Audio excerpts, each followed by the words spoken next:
Chargesheet file करनी होती है और सजलानी और समीर खान वाले मामले में ऑलरेडी चार्जशीट फाइल है। तो ये आपका आरोप कि मैं केस को कमजोर करने के लिए आरोप लगा रहा हूं, क्या इसके लिए आप माफी मांगेंगे? देवेंद्र जी, आपने कहा कि नवाब मलिक को इससे पहले मंत्री पद से इस्तीफा देना पड़ा। हाँ, मैंने इस्तीफा दिया था। उस पर सावंत कमीशन बैठा था, कमीशन की रिपोर्ट आई, विधानसभा में चर्चा हुई और उस विधानसभा की चर्चा में मैंने कहा कि एक बार नहीं 100 बार मैं इस्तीफा देने के लिए तैयार हूं, अगर जनता के हित में कोई इस्तीफा देना पड़े तो। मुझ पे आरोप लगाए गए कि माहिम स्थित जरीवाला चाल में भ्रष्टाचार हुआ है और कमीशन बैठाया गया, लोक आयुक्त की जांच बैठाई गई। मुझ पे आरोप ये लगाया गया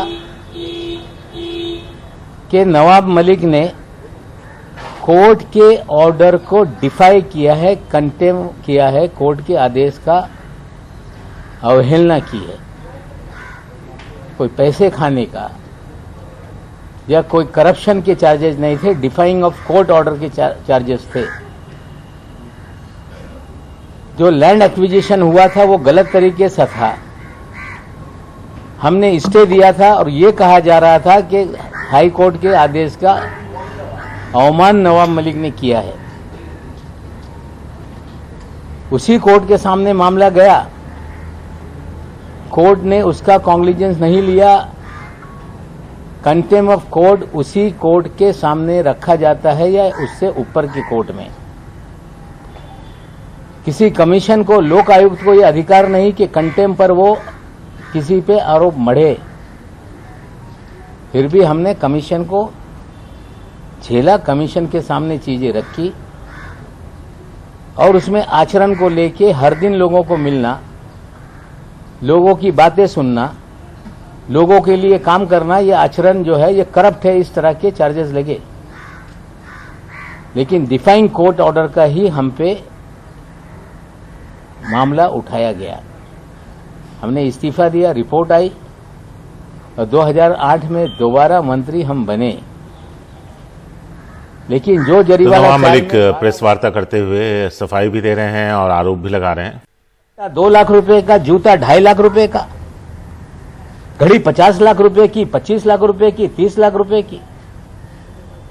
एक अपराइड अफसर, मैं सारी तस्वीरें आप लोगों को दे दूंगा। अगर जिस तरह के कपड़े इन तमाम दिनों में उन्होंने पहने, उसकी कीमत ही 5-10 करोड़ रुपए की है। क्या ईमानदार अफसर 10 करोड़ के कपड़े पहनता होगा? कोई शर्ट दोबारा हमने पहनते नहीं देखा। इससे बड़ा ईमानदार कोई हो नहीं सकता जो 2 लाख के हर दिन जूते पहने। इससे बड़ा ईमानदार कोई हो नहीं सकता जो लाख रुपए की पतलून पहने। इससे बड़ा ईमानदार कोई हो नहीं सकता जो 70,000 के शर्ट पहने। हमें लगता है ईमानदारी का पैमाना इतना बढ़िया है, ऐसे ही सारे ईमानदार इस देश में हो जाए। हम कामना करते हैं कि ईमानदारों का जीवन शैली इसी तरह से बने। मैं फिर आज अपनी बात पे कायम हूं कि समीर वानखेड़े ने हजारों करोड़ की वसूली की है, फर्जीवाड़ा किया है। जांच होनी चाहिए, कड़ियां जुड़ रही हैं, उगाही का मामला चल रहा है।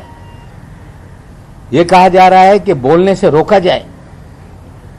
सवाल उठाए जा रहे हैं कि नवाब मलिक बोल रहा है। मैं आप लोग को बता दूं, जस्टिस दीपक गुप्ता जी ने अपने भाषण में कहा एक सेमिनार में कि right to dissent, right to criticise, ये फंडामेंटल राइट है। अगर क्रिटिसाइज नहीं होगा, डिसेंट नहीं रहेगा, तो राज्य पुलिसिया स्टेट बन जाएगा। पुलिसिया स्टेट इन्होंने बनाया। 2 ग्राम 5 ग्राम के केसेस बनाए।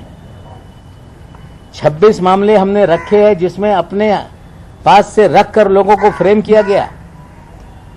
एनसीबी का जो काम था कि आज तक कोई तुमने पकड़ा, तो कहां से ये आया, इस तक आप क्यों नहीं पहुंचे? आज तक क्यों नहीं आपने लोगों को, बड़े लोगों को पकड़ने का काम किया? आज साथियों मैं और एक जानकारी दे रहा हूं कि महाराष्ट्र के JNPT पोर्ट पर 3 कंटेनर 51 टन पॉप सीड, जो पोस्ता होता है, अफीम का बीज होता है, वो 15 दिनों से पोर्ट पर है। हम जवाब चाहते हैं DRI से कि 15 दिन में आपने केस रजिस्टर क्यों नहीं किया? क्यों NDPS का मुकदमा दर्ज नहीं हुआ? भयंकर खेल इस देश में चल रहा है। चाहे मुंदड़ा पोर्ट पर ड्रग पकड़ी जाए, NIA के बाद जांच चली जाए, धंधे बस्ते में चली जाए। पिछले 10-12 दिन पहले एक केस आया था ड्रग का, वो भी 8 दिन के बाद उजागर हुआ। आज 51 टन पॉप सीड वहां पड़ी है, उसके लेकर कोई भी मुकदमा दर्ज नहीं हो रहा है, केस दर्ज नहीं हो रहा है। पूरा खेल ड्रग का कहीं न कहीं राजनीतिक संरक्षण के बिना नहीं चलता और ये बहुत ही खतरनाक तरीके से देश को उलझाया जा रहा है। ड्रग पूरी तरह से खत्म हो, हम साथ में लोगों के हैं, लेकिन अगर राजनीतिक संरक्षण में ड्रग का धंधा चलेगा, जिनको ड्रग रोकने के लिए जिम्मेदारी दी जाएगी वही ड्रग का धंधा करवाएंगे। Private army. तो नवाब मलिक ने कहा कि अंडरवर्ल्ड से संबंध के जो आरोप फडणवीस लगा रहे हैं उसे साबित करें, सिर्फ कह देने भर से नहीं होता। और उन्होंने कहा जो आरोप मैं लगा रहा हूं उसके सबूत दे रहा हूं।